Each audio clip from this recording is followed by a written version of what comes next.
नमस्कार दोस्तों, आपका हमारे अपने YouTube चैनल में स्वागत है। तो चलिए जानते हैं महादेव और पार्वती ने किन राक्षस पुत्रों को दिया था जन्म, जिन्हें वे खुद भी हरा नहीं पाए।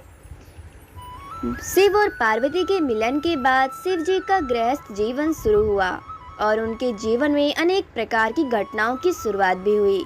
पार्वती के साथ रहते हुए शिव जी के 3 राक्षस पुत्र भी हुए थे। तो जानिए इन राक्षस पुत्रों के बारे में। जलंधर जलंधर शिव जी का सबसे बड़ा दुश्मन बना।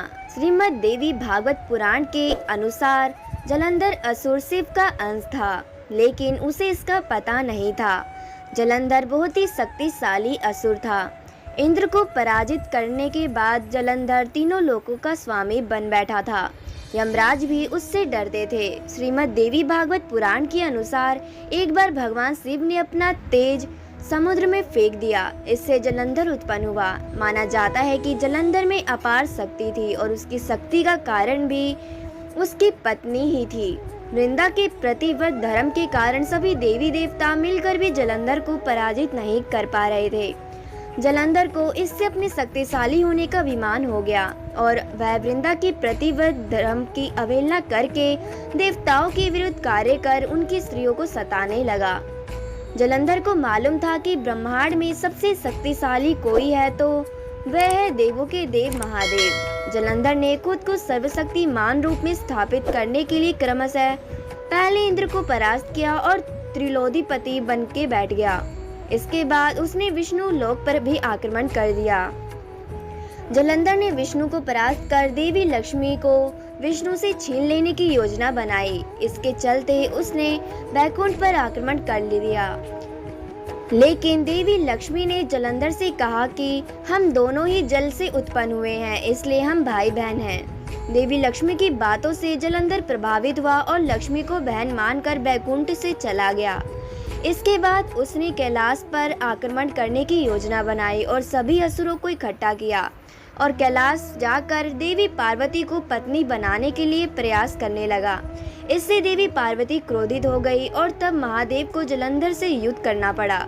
लेकिन वृंदा के सतीत्व के कारण भगवान शिव का हर प्रहार जलंधर पर निष्फल पड़ता गया।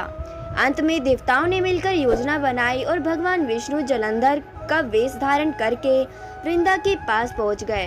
वृंदा भगवान विष्णु को अपना पति जलंधर समझकर उनके साथ पत्नी के समान व्यवहार करने लगी। इससे वृंदा का पतिव्रत धर्म टूट गया और शिव ने जलंधर का वध कर दिया। विष्णु द्वारा सतीत्व भंग किए जाने पर वृंदा ने आत्मदाह कर लिया।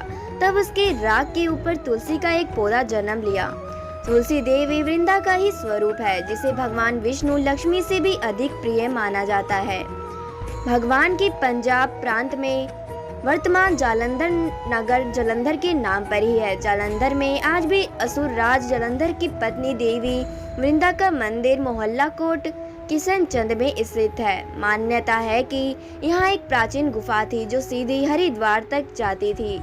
माना जाता है कि प्राचीन काल में इस नगर के आसपास 12 तालाब हुआ करते थे। नगर में जाने के लिए नाव का सहारा लेना पड़ता था। तो चलिए जानते हैं दूसरे पुत्र राक्षस के बारे में, जिसका नाम था राभुमा। एक समय जब कैलाश पर्वत पर भगवान शिव समाधि में ध्यान लगाए बैठे थे, उस समय उनके ललाट से 3 पसीने की बूंदें पृथ्वी पर गिरी। इन बूंदों से पृथ्वी ने एक सुंदर और प्यारे बालक को जन्म दिया, जिसके 4 भुजाएं थी और वह रक्त वर्ण का था। इस पुत्र को पृथ्वी ने पालन पोषण करना शुरू कर दिया। तभी भूमि का पुत्र होने के कारण ये भूम कहलाया। कुछ बड़ा होने पर मंगल काशी पहुंचा और भगवान शिव की कड़ी तपस्या की। तब भगवान शिव ने प्रसन्न होकर उसे मंगल लोक प्रदान किया। शिव का तीसरा पुत्र था राक्षस अंधक। एक बार क्या हुआ कि भगवान शिव और माता पार्वती घूमते हुए काशी पहुंच गए। वहां पर भगवान शिव अपना मुंह पूर्व दिशा की ओर करके बैठे थे। उसी समय पार्वती ने पीछे से आकर अपने हाथों से भगवान शिव की आंखों को बंद कर दिया। ऐसा करने पर उस पल के लिए पूरे संसार में अंधेरा छा गया। दुनिया को बचाने के लिए शिव ने अपनी तीसरी आंख खोल दी। जिससे संसार में पुनः रोशनी हो गई। लेकिन उसकी गर्मी से पार्वती को पसीना आ गया। उन पसीनों की बूंदों से एक बालक का जन्म हुआ। उस बालक का मुंह बहुत ही ज्यादा बड़ा था और भयंकर भी था। उस बालक को देखकर माता पार्वती ने भगवान शिव से उसकी उत्पत्ति के बारे में पूछा। भगवान शिव ने पसीने से उत्पन्न होने के कारण उसे अपना पुत्र बताया। अंधकार में उत्पन्न होने की वजह से उसका नाम अंधक रखा गया। कुछ समय बाद दैत्य हिरण्याक्ष के पुत्र की प्राप्ति का वर मांगने के लिए भगवान शिव ने अंधक को उसे पुत्र रूप में प्रदान कर दिया।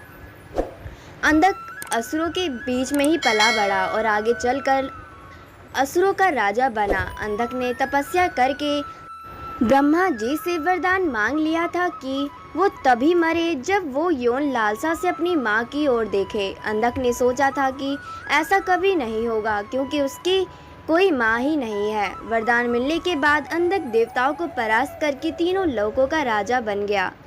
फिर उसे लगा कि अब उसके पास सब कुछ है, इसलिए उसे शादी कर लेनी चाहिए। उसने तय किया कि वो तीनों लोगों की सबसे सुंदर स्त्री से शादी करेगा। तो उसने पता लगाया तो उसे पता चला कि तीनों लोगों की सबसे सुंदर स्त्री तो पार्वती हैं। उनके अलावा कोई नहीं है जिसने अपने पिता का वैभव त्याग करके शिव से शादी कर ली है। तो तुरंत पार्वती के पास गया और उनके सामने शादी का प्रस्ताव रख दिया। पार्वती के मना करने पर वो उसे जबरदस्ती ले जाने लगा। तो पार्वती ने शिव का आवाहन किया और पार्वती के आवाहन पर शिव वहां उपस्थित हुए और उसने अंधक को बताया कि तुम पार्वती के ही पुत्र हो।